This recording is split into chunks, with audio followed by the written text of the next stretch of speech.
From World Cup airspace restrictions to critical infrastructure rulemaking, several federal initiatives could shape the drone industry in the months ahead. Much of the drone industry's attention remains focused on Chinese drone restrictions, supply chain policy, and the long awaited Beyond Visual Line of Sight (BVLOS) rule. But several federal initiatives are quietly moving forward this summer. Some affect how and where operators can fly. Others could influence manufacturing, communications infrastructure, and enforcement.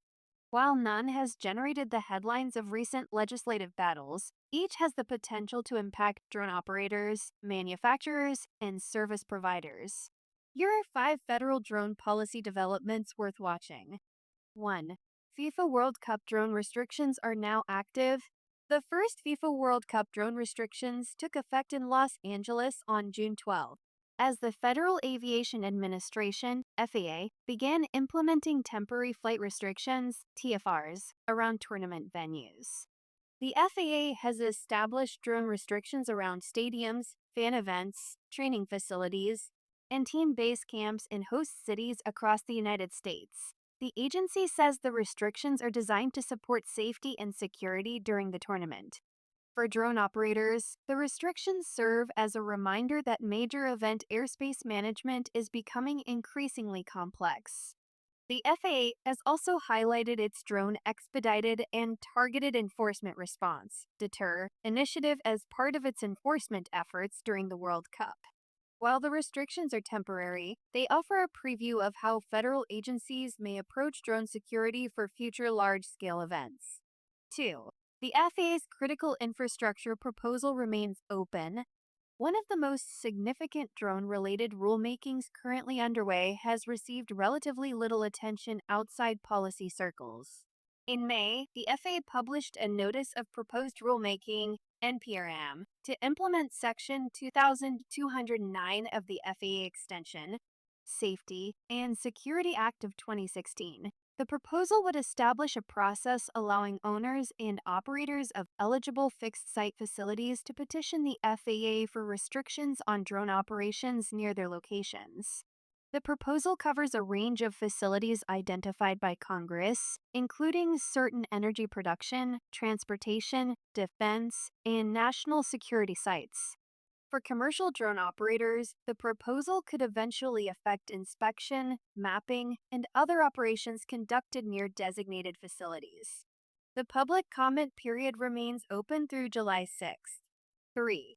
The FCC's American Drone Dominance proceeding continues. Drone policy is no longer shaped solely by the FAA. In March, the Federal Communications Commission (FCC) launched a proceeding titled Promoting the Development of Positioning, Navigation, and Timing Technologies and Solutions in Supporting American Drone Dominance. The proceeding seeks public input on ways communications policy, spectrum management, and related regulatory tools could support domestic drone development. The effort follows executive actions issued in 2025 aimed at strengthening the U.S. drone industry and reducing dependence on foreign suppliers. While the proceeding remains in the comment stage, it highlights the growing role communications policy plays in the future of the drone ecosystem. 4. Firmware update waivers highlight a practical challenge. Federal policymakers continue to balance security concerns with operational realities. Earlier this year, the FCC extended certain waivers that allow software and firmware updates for covered communications equipment. The agency said the decision was intended to avoid creating cybersecurity vulnerabilities that could result from blocking critical updates. Although the issue involves communications equipment rather than drone-specific regulations, it has drawn attention within the drone industry because many operators rely on connected systems that require ongoing software maintenance. The decision illustrates a broader policy challenge: how to address national security concerns while maintaining the safety and reliability of systems already deployed in the field. 5. The industry continues to wait for BVLOS. Nearly every major commercial drone use case eventually returns to one issue: beyond visual line of sight operations. FIFA released its long-awaited BVLOS notice of proposed rulemaking in August 2025.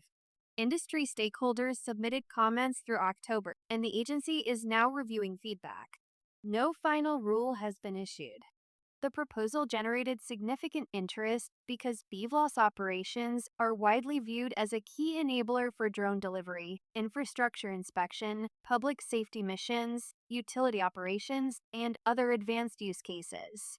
As summer progresses, many operators remain focused on one question: when the FAA will publish a final rule and what changes may emerge from the comment process. Looking ahead, taken individually, none of these developments may appear transformative. Together, however, they illustrate the breadth of federal activity affecting the drone industry. The FAA is advancing airspace and operational policies. The FCC is increasingly involved in drone related communications and manufacturing issues. Federal agencies are testing new approaches to security and enforcement during major public events. For drone operators and manufacturers, the second half of 2026 may be shaped as much by these quieter policy initiatives as by the higher profile debates that often dominate industry headlines.